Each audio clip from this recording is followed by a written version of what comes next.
Donc, je tiens tout d'abord à remercier l'association Trion Climate pour nous avoir conviés à partager avec vous les premiers retours d'expérience que nous avons obtenus sur Jupiter 1000. Et cela a été rappelé à l'instant. Et nous avons un enjeu majeur au niveau des fabricants européens, c'est de développer des solutions et des technologies qui soient compétitives et de les intégrer dans des systèmes complexes optimisés. Et donc, c'est bien l'objet de ce démonstrateur Jupiter 1000 qui est d'acquérir cette connaissance et d'optimiser les systèmes. Donc, avant de découvrir ce démonstrateur et les éléments marquants du retour d'expérience, peut-être quelques mots rapides pour vous présenter RICE, le centre de recherche et développement de GRT Gaz. Nous sommes près de 150 ingénieurs, chercheurs et techniciens au service des opérateurs d'infrastructures gazières, donc les réseaux de transport, les réseaux de distribution, les stockages et les terminaux méthaniers en France bien sûr, mais également en Europe et à l'international. Et nous accompagnons également les institutions, la Commission européenne, le DOE aux États-Unis ou les autorités australiennes pour essayer de définir et les aider à définir les besoins de recherche et les programmes de recherche et les appels à projets européens ou américains qui permettront de mettre au service le réseau de gaz, mettre le réseau de gaz au service de ce développement de l'hydrogène, soit en permettant le mélange, l'injection d'hydrogène en mélange dans les réseaux gaziers, soit en dédiant des canalisations, puisqu'elles sont déjà en place, les convertissant en fait d'un service gaz à un service hydrogène décarboné. Donc nous travaillons autour de 4 expertises majeures qui sont la caractérisation des gaz au sens large et les process de conversion d'un gaz à un autre, la connaissance et les investigations autour des matériaux et des équipements constitutifs des infrastructures gazières, la performance des systèmes et enjeux majeurs, notamment sur l'hydrogène, la sécurité industrielle, et enfin des sujets autour de la modélisation des systèmes énergétiques, des analyses technico-économiques et des analyses de cycle de vie. Alors, j'en viens donc au projet Jupiter 1000. Voici une vue d'ensemble du site. Donc, il est situé, comme je le disais, à Fos-sur-Mer, dans le sud de la France, et il est localisé sur une canalisation de transport de GRT gaz, donc à haute pression, et dans lequel, on vient déverser jusqu'à 200 mètres cubes par heure d'hydrogène. Et cet hydrogène, enfin ce mélange gaz-hydrogène, finalement, va être consommé par 3 industriels chimistes et cogénération qui sont localisés à l'aval du site. Donc, pourquoi 200 mètres cubes heure et pourquoi cette puissance d'1 mégawatt? Donc, c'est le premier power to gas de cette classe-là. Parce que cela permet d'injecter jusqu'à 6% d'hydrogène dans le gaz. Et ce 6%, c'est la limite réglementaire aujourd'hui en France d'injection et de mélange hydrogène-gaz. Nous avons également une deuxième unité dont je reparlerai dans quelques instants, de méthanation, et qui va permettre d'injecter un gaz de synthèse dans le réseau également à hauteur de 25 mètres cubes heure. Et j'y viens de suite. Alors, ce projet Jupiter 1000, ce démonstrateur, qui est piloté par GRT Gaz, il vient voir collaborer de nombreux partenaires et de façon tout à fait innovante. Finalement, on va retrouver quelque part tout l'écosystème de la production, du transport et de la consommation d'hydrogène, si l'on accepte la mobilité à ce stade. Mais cela a été rappelé il y a quelques instants, la décarbonation de l'industrie est un enjeu majeur, et notamment pour l'hydrogène. Donc, si on fait un peu le suivi du flux énergétique, nous avons tout d'abord si l'on parle d'hydrogène décarboné, il nous faut de l'électricité décarbonée. Donc, cette électricité décarbonée, elle est fournie par la Compagnie nationale du Rhône au travers de parcs photovoltaïques et éoliens. Cette électricité est transportée via le réseau de transport d'électricité jusqu'au site de Jupiter 1000. Et là, nous allons donc électrolyser, grâce à cette électricité décarbonée, de l'eau, et avec 2 électrolyseurs qui ont été implantés par la société McPhy, une électrolyse alcaline et une électrolyse par membrane échangeuse de protons. Nous avions l'ambition aussi de tester les différentes technologies et d'évaluer leur rendement respectif et leurs performances respectives. Cet hydrogène peut ensuite être directement injecté dans le réseau de transport de GRT Gaz. Et nous avons également Terega, qui est le transporteur de gaz dans le sud-ouest de la France, qui participe à ce projet dans cette phase d'apprentissage des systèmes. Et enfin, cet hydrogène, ce mélange gaz-hydrogène sera consommé, comme je le disais, par 3 consommateurs de gaz industriels. Une brique vient s'intercaler ou va venir s'intercaler en 2022 entre ces électrolyseurs et l'injection directe de l'hydrogène. C'est une brique de méthanation.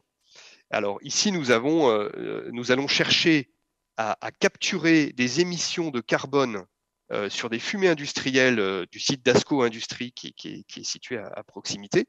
Et donc, c'est la société Leroux et Lotz qui est en charge du développement de la technologie de capture du CO2. Le CO2 sera ensuite transporté par GRT Gaz jusqu'au site Jupiter 1000 et il sera à cet endroit méthané, c'est-à-dire reconverti, si vous voulez, avec l'hydrogène produit par l'électrolyse. Et hydrogène et CO2 vont nous permettre de refabriquer du méthane de synthèse, donc un méthane de synthèse renouvelable, et qui sera lui injecté également dans le réseau de transport. Et comme là on est sur du méthane, eh bien nous ne sommes pas limités par les 6% d'hydrogène dans le gaz dont je parlais tout à l'heure. Cette unité de méthanation est développée par Kimod et le CEA, et sera mise en service dans les tout prochains mois. Voilà, donc vous voyez un système finalement assez complexe avec beaucoup d'interfaces, et c'est l'un des éléments clés, des enseignements que nous pourrons tirer de Jupiter 1000. C'est l'optimisation d'un système complexe et en couplant les énergies électriques et gaz. Nous avions donc synthétisé en 4 objectifs de R&D finalement les travaux que nous avons menés sur Jupiter 1000. C'est de d'abord apprendre évidemment quelles sont les technologies les plus performantes sur le power to gas, évaluer et améliorer leur performance, la sécurité et les bénéfices attendus du power to gas, que ce soit du power to hydrogen ou du power to méthane.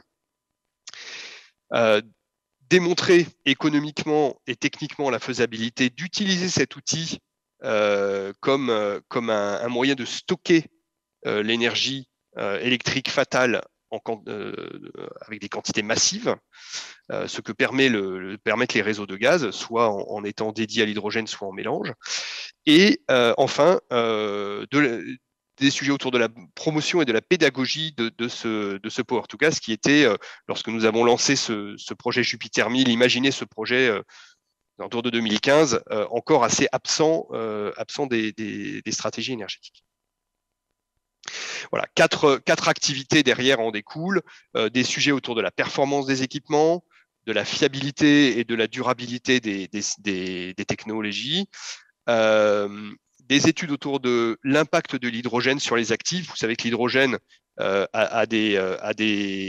influence assez fortement les matériaux, et donc l'objectif de Jupiter 1000 est également d'évaluer si on observe ou non des impacts sur les différents équipements, les canalisations, et également sur quelque part sur les produits finis que produisent les industriels qui vont voir arriver ces mélanges gaz-hydrogène.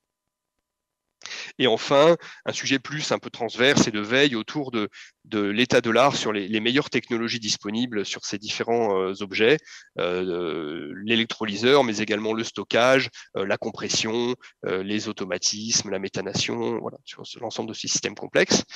Et puis un sujet également autour de l'appropriation des enjeux sécurité sur un site industriel véhiculant de l'hydrogène.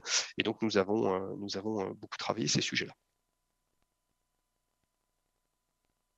Alors, quels sont les premiers enseignements que nous pouvons tirer de Jupiter 1000? Et encore une fois, et j'insiste vraiment là-dessus, l'objectif de Jupiter 1000, c'est un démonstrateur, nous ne sommes pas dans un objet commercial. Et l'objectif de ce projet, c'est de permettre, encore une fois, aux fournisseurs de technologies d'optimiser leur système et de les rendre les plus compétitifs possibles. En l'occurrence, sur l'aspect conception, justement, design des installations, eh bien, à l'issue de ces 2 années d'exploitation, nous avons déjà repéré des gisements d'amélioration très importants, tant sur l'électrolyseur que dans le système global. Et eh bien, par exemple, sur les électrolyseurs, nous avons identifié des points à contrôler de près avec notamment des risques de dépôt de potassium qui requièrent eh bien, un programme de maintenance et donc en parallèle d'un design amélioré. Nous avons aussi travaillé sur la révision, le redesign des circuits de recyclage de l'eau qui, on s'en rendait compte, entraînait finalement une partie de l'hydrogène et qui réduisait sensiblement la performance du système. Donc tout ça a permis aux fournisseurs de technologies d'améliorer leur technologie et après ces 2 ans d'expérience, d'arriver à une version commerciale plus aboutie de leur système. Nous avons travaillé également à optimiser les systèmes d'injection permettant un mélange homogène hydrogène-gaz et des modules de méthanation en développant des modèles de calcul qui permettent à Kimode notamment d'optimiser son unité de méthanation avec là aussi un objectif de les rendre plus compétitives et plus performantes. En termes d'exploitation maintenance, bien sûr, beaucoup d'apprentissage, beaucoup de gains également dans la connaissance et sur lesquels nous sommes régulièrement visités par des industriels qui viennent eh bien, échanger avec nous sur justement ces enseignements.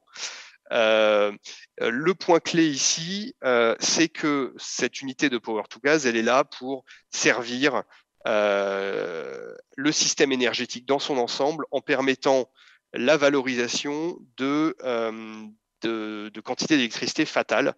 Et donc, il s'agit de gérer un système intermittent. Le Power2Gas fonctionne très bien lorsqu'il est en stabilisé. L'intermittence que nous avons simulée en réalisant des paliers, des marches arrêts forcés, eh bien, a permis d'identifier des points fragilisés liés à cette intermittence et donc à optimiser les règles de maintenance et les guidelines de maintenance pour les fabricants de technologies, avec des enjeux également de réactivité du système complet entre les différents procédés, de manière à assurer à maximiser la valorisation de ces surplus électriques sous forme d'hydrogène. Et puis 2 sujets autour de la sécurité extrêmement importants en termes de développement et de qualification de moyens de détection d'éventuelles fuites hydrogène et de modélisation. Nous avons modélisé l'ensemble du site de manière à identifier les emplacements ad hoc pour protéger et surveiller l'installation qui a vocation à fonctionner en contrôle à distance. Et cela nous a amené, in fine, à développer des modules de formation des opérateurs pour Jupiter 1000, mais plus globalement pour les industriels confrontés à la présence d'hydrogène, donc des formations de sensibilisation à la sécurité hydrogène.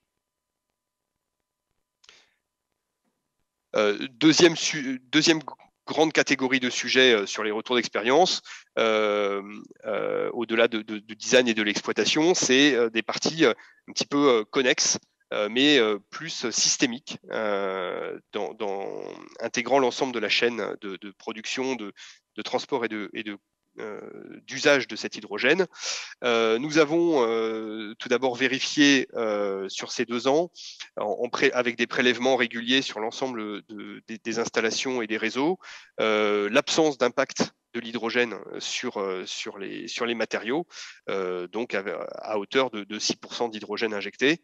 Ça, c'est rassurant, ça permet de confirmer qu'il est possible d'intégrer de l'hydrogène dans les réseaux gaziers en mélange jusqu'à ces valeurs. Les 3 industriels raccordés au réseau en aval et qui reçoivent ce mélange étaient aussi nos partenaires dans cette aventure. Nous les informons systématiquement avant des modifications de régime d'injection et nous travaillons avec eux pour évaluer précisément s'il y a un potentiel impact de cette variation finalement des caractéristiques du gaz qu'ils reçoivent sur leurs installations intérieures, sur leurs process industriels et in fine sur la qualité de leurs produits. Et là aussi, les résultats sont extrêmement satisfaisants puisque aucun impact n'a été mesuré par les 3 clients de GRT Gaz. Et enfin, un point extrêmement important sur la raison d'être finalement de ce Power to Gas, c'est de réfléchir en termes d'analyse de cycle de vie et de coût d'abattement carbone, où nous avons élaboré de nombreux scénarios, modélisés tout d'abord et puis confrontés à la réalité grâce à Jupiter 1000, permettant d'évaluer le gain carbone par rapport à un usage gaz naturel, avec notamment une réduction de 80% des émissions de CO2 par rapport à un usage gaz naturel. Je passe sur les analyses de sensibilité que nous avons faites, mais voilà, la valeur centrale est à 80%. Et en power to méthane, donc en produisant du méthane de synthèse via méthanation, on arrive à une réduction de 25% qui peut augmenter jusqu'à 40% lorsqu'on valorise la chaleur du méthaneur avec une valorisation locale de la chaleur produite, qu'on a une chaleur aux alentours de 200 degrés sur un process très exothermique. Et enfin, des coûts d'abattement, et j'en terminerai ici sur les retours d'expérience. Un coût d'abattement de la tonne de CO2 qui permet de calculer un peu dans le merit order où est-ce qu'on se situe, avec un power to hydrogen qui est tout à fait comparable aux valeurs sur le biométhane. Et en power to méthane, donc après méthanation, on retrouve des valeurs qui sont comparables à, on a parlé de CCS tout à l'heure, voilà, on est dans les mêmes valeurs de coût d'abattement CO2, donc des technologies qui sont compétitives, qui ont du sens parce qu'on est finalement dans les valeurs classiques de coût d'abattement et donc un enjeu de développement extrêmement intéressant. Voilà, je vous remercie pour votre attention. Merci beaucoup. Merci beaucoup, Monsieur Manchek. Avant d'ouvrir les questions, je voudrais saluer les nouveaux participants parce que j'ai vu qu'il y avait jusqu'à 170 qui nous suivent en ligne et je pense à peu près 130 ici dans la salle. Donc, ça suscite beaucoup d'intérêt. Est-ce qu'il y a d'abord des questions dans la salle qui s'adressent à Monsieur Manchek? Oui, Monsieur Ailmazega et ensuite Monsieur Yann. Merci pour cette présentation passionnante. J'aimerais juste revenir sur le sujet biométhane versus power to méthane. Alors, ce n'est pas exactement évidemment comparable, mais on sent bien qu'il y a un immense potentiel encore là de renforcement de la production de biométhane qui est d'autant plus rentable aujourd'hui que les prix du gaz se sont envolés. Quel est finalement l'intérêt au vu de la baisse de seulement 25% que vous constatez sur les émissions de gaz à effet de serre de production de power to méthane, quel est l'intérêt de poursuivre cette voie-là avec quand même un coût d'abattement apparemment du CO2 quand même très élevé? Est-ce que vous pourriez nous en dire un peu plus? Et donc évidemment vous faites des tests, mais est-ce que finalement vous y voyez quand même encore un intérêt ou pas? Merci. Merci pour votre question. Alors, vous l'avez rappelé tout à l'heure, on est face à un enjeu majeur de décarbonation et qui prendra plusieurs formes. Ici, la production d'énergie, finalement, alors je ne vais pas dire qu'elle est accessoire d'énergie décarbonée, mais elle répond aussi à d'autres enjeux qui sont la gestion finalement des intrants, que ce soit la gestion de déchets, ou la gestion d'une électricité fatale. Donc on vient répondre d'un côté avec le biométhane qui permet de traiter des problématiques territoriales de déchets ou de coproduits agricoles, de déchets ménagers, et donc qui permet de traiter ces déchets et de produire de l'énergie, et de l'autre, avec le power to gaz et le power to méthane, on vient adresser des problématiques de gestion de surplus électrique. Donc ces deux solutions, certes on peut les classer en merit order, mais elles répondent à des problématiques, je pense, très différentes de territoire. Et c'est l'un des enjeux d'ailleurs que nous allons mener en 2022 avec nos partenaires sur Jupiter 1000, c'est de travailler à affiner les modèles de couplage électricité-gaz pour tenir compte, pour optimiser le fonctionnement d'un système de power to gaz, d'électrolyse, en fonction de l'offre et de la demande d'électricité d'un côté, et également des marchés d'arbitrage, des prix respectifs du gaz et de l'électricité. Donc je crois vraiment que cela répond à deux sujets, certes connexes, mais avec des données d'entrée différentes et avec des réponses territoriales qui seront différentes. Très bien, merci beaucoup. Monsieur N, avant et ensuite vous, monsieur.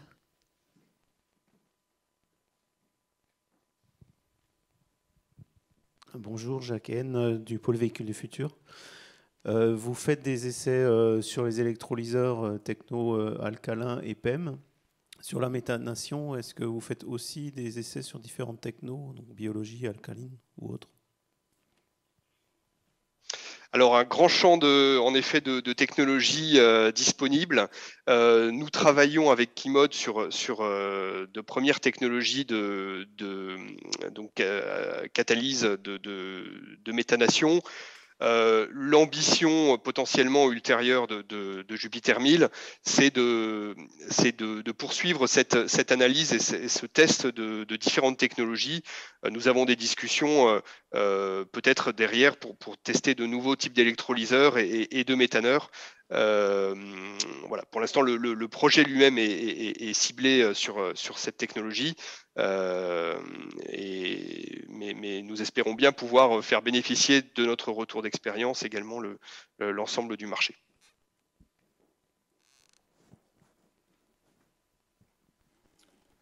So, ich komme aus einer Region mit Überproduktion von Strom und ich denke, da ist es auch sinnvoll, weil wir zwischen zwei Großkraftwerken sind, wo die Windkraftanlagen sehr oft abgestellt werden, eine Elektrolyseanlage zu errichten. Meine Frage ist, ab wann wird es sich sowas rentieren, also wirtschaftlich? Alors malheureusement, je n'ai pas la traduction et n'étant pas germanophone, je ne sais pas si vous pouvez peut-être me traduire en salle la question de monsieur. Alors, est-ce que les traductrices, ça fonctionne maintenant? Vous pouvez répéter la question? Non?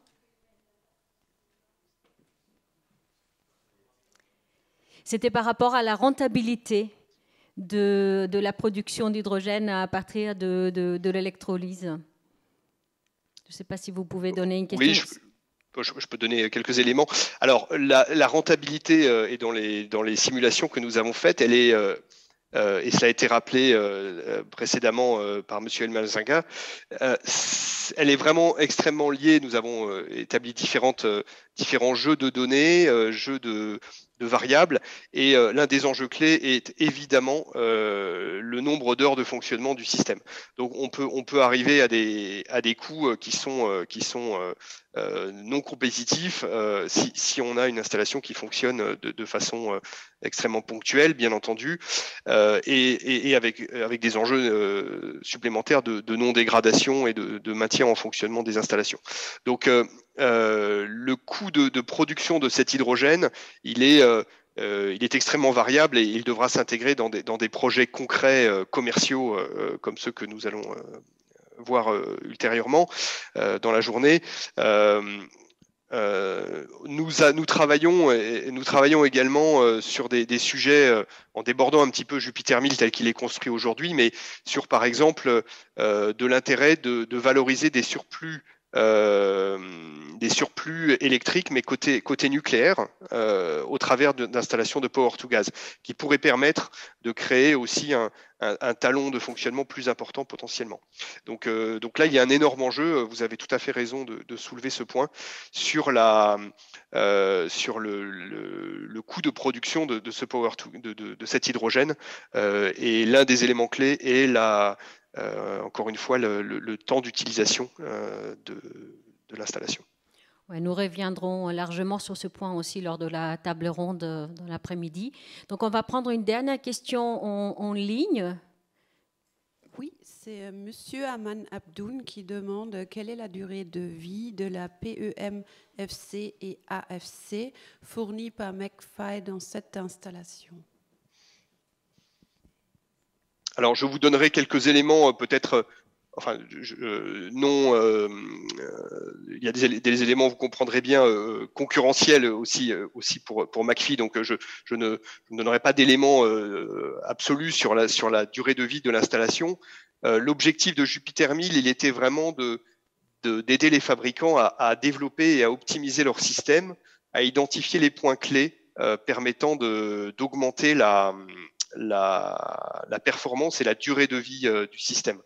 Notamment, par exemple, nous avons travaillé sur de la filtration. Nous avons travaillé sur des séparateurs hydrogène-vapeur qui se sont avérés absolument nécessaires pour améliorer le rendement de l'installation.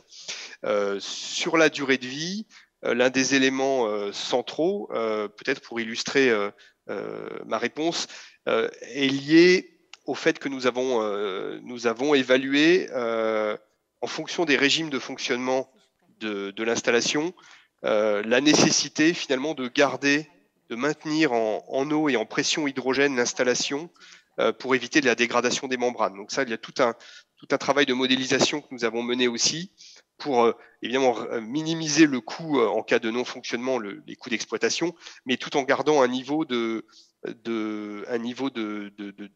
sécurité suffisant pour ne pas dégrader les membranes. Très bien, merci beaucoup, Monsieur Manchek. J'espère que vous restez encore avec nous pour le reste de la journée. Im nächsten Beitrag. Ja, vielen Dank. Man kann applaudieren, ja.